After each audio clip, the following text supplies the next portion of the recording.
Hello Leafs Nation, I'm Rick Scarborough and you're watching Blue and White Weekly, where we bring you weekly updates on the Leafs and the hockey world at large. Very soon this mustache is going to grow out into a majestic looking playoff beard, but that's not what's important.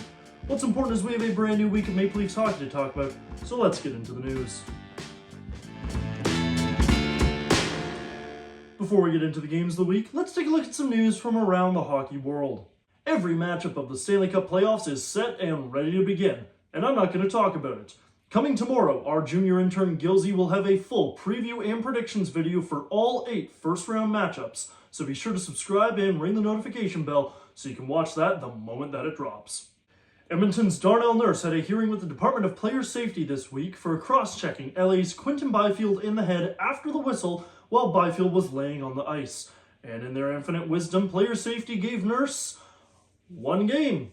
Thanks for looking after our players, George Peros. I can't wait to see what violations of the Geneva Convention these two teams commit on each other in the first round. The IIHF Women's World Championship is well underway in Czechia.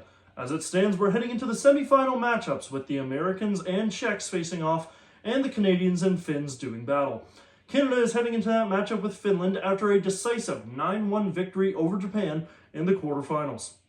And now let's get into the games of the week. Tuesday saw the Leafs head to Buffalo to take on the Sabres, though the only thing that made it feel like an away game were the white jerseys Toronto had on. There were so many Leafs fans in the stands, more than usual it felt like, to be honest. After a scoreless first period, the game would see its first goal about 5 minutes into the second, when Steven Lorentz one-times a Scott Laughton pass from the high slot past Ukko-Pekka Luukkonen, and the Leafs are on top. Fun fact, Ukko-Pekka Luukkonen was actually named after the noise Chewbacca makes when he falls down the stairs.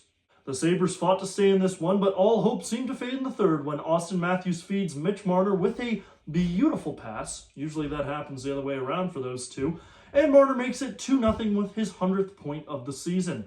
That's the first time that has happened in Marner's career, and Mitch is now just the 4th Leaf in franchise history to achieve this feat, the others being Austin Matthews, Darryl Sittler, and Doug Gilmour, all of whom hit 100 points twice in their careers. That was not the only milestone of the night, however, as Austin Matthews collected his 400th career goal on the empty net, and Nick Robertson put home his 15th of the year to lock this one down.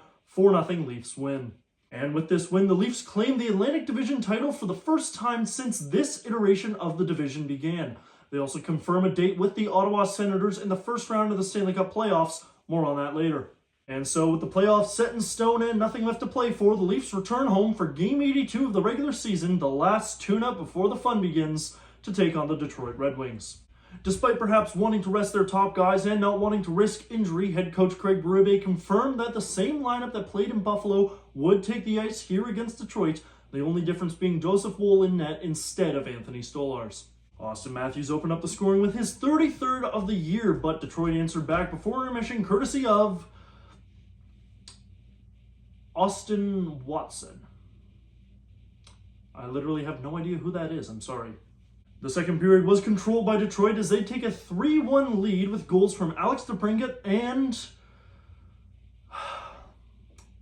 Justin Hall.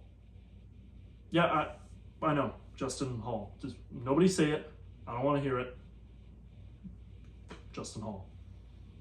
And it looked for a while like that would be it, and the Red Wings would take the meaningless 2 points until their fourth line got their jock straps confiscated by Philippe Myers, who wouldn't even be in the lineup if OEL were healthy, and now the Leafs are within 1. And speaking of guys who don't score often, the game would come down to the final seconds, 1.8 seconds to be exact, when Chris Tanev picks up his 3rd of the year and sends us to overtime, where Scott Laughton, pictured here with fellow certified passion havers Steven Lorentz and Max Domi, would give the Leafs their 52nd and final win of the regular season. Bring on the Senators. Looking ahead in the week, the Stanley Cup Playoffs are upon us at last, and the Battle of Ontario is back. Game 1 against the Ottawa Senators comes at us on Sunday night, with Game 2 on Tuesday before we head to Ottawa for Games 3 and 4 on Thursday and Saturday respectively. We'll have all those games for you next week, plus so much more, and don't forget, our complete predictions and preview of the Stanley Cup Playoffs is coming at you tomorrow. But for now, thank you very much for watching Leafs Nation. Be sure to like and subscribe. And remember, go Leafs, go. It's our year.